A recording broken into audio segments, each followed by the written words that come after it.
L'activité musicale, un sport social futur. Des jeunes en difficulté trouvent leur place dans la société du loisir.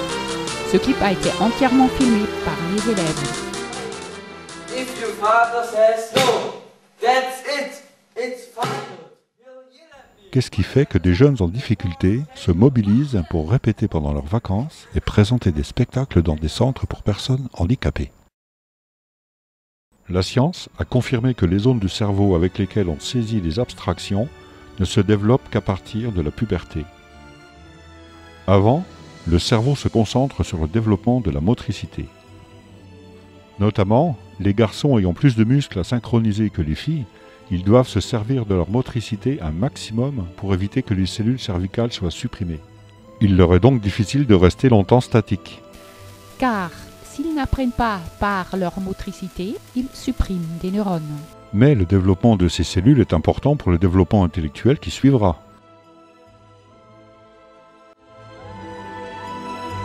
Par exemple, d'associer gestes et vocabulaire favorise l'apprentissage d'une langue étrangère. Et ce sont surtout les émotions qui enregistrent le savoir.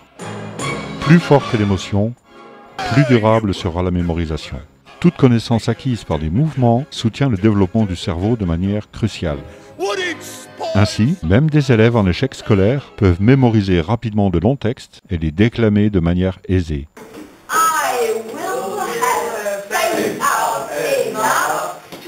Le succès sans contrainte est le résultat d'un enseignement adapté au stade du développement du cerveau. Pour motiver des jeunes déçus par l'apprentissage, le succès sans contrainte est indispensable. Ce principe sensomotriciel s'avère encore plus efficace dans l'enseignement musical, la musique n'étant que de l'émotion et du mouvement. En plus, la musique génère de la dopamine naturelle dans le corps. La musique est le seul doping sans contre-indication. Et c'est exactement ce qui est nécessaire pour des jeunes démotivés par l'échec scolaire et désespérant d'apprendre un emploi. À ces jeunes malhabiles avec un crayon, nous avons confié un violoncelle et un piano. 3 semaines plus tard, ils reçurent une standing ovation dès la générale devant leurs camarades. Le Venezuela a déjà découvert cette capacité latente de la jeunesse. Pendant qu'ici la violence devient de plus en plus le seul moyen d'expression possible des jeunes en difficulté, des jeunes nés dans les ghettos vénézuéliens commencent à gagner des prix de musique internationaux.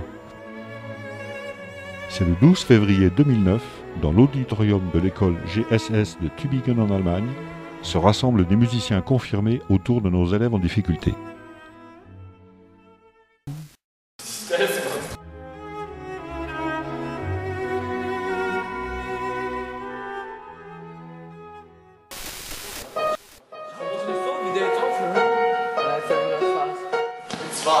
Bon, je suis un immigré, mais ça c'est facile pour moi. Je suis heureuse de vous accueillir, ainsi que nos jeunes artistes.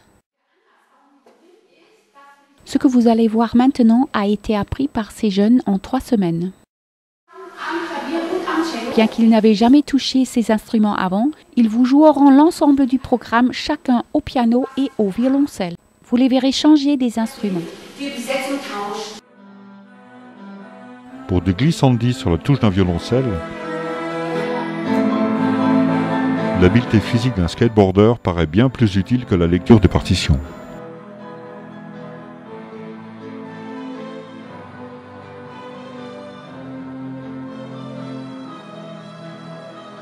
Ce soir, Serra n'a même pas fait une seule faute en jouant plus que 12 minutes non-stop sur les 2 instruments.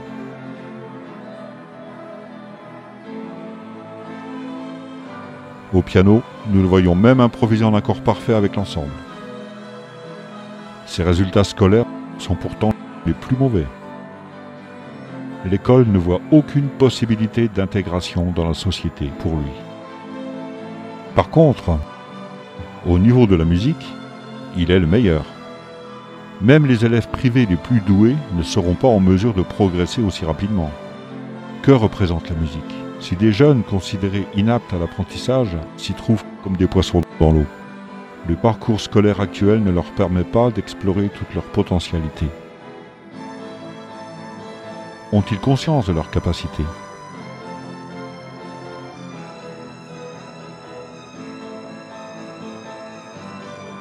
les recherches neuronales ouvrent un nouveau terrain de recherche au début de ce millénaire.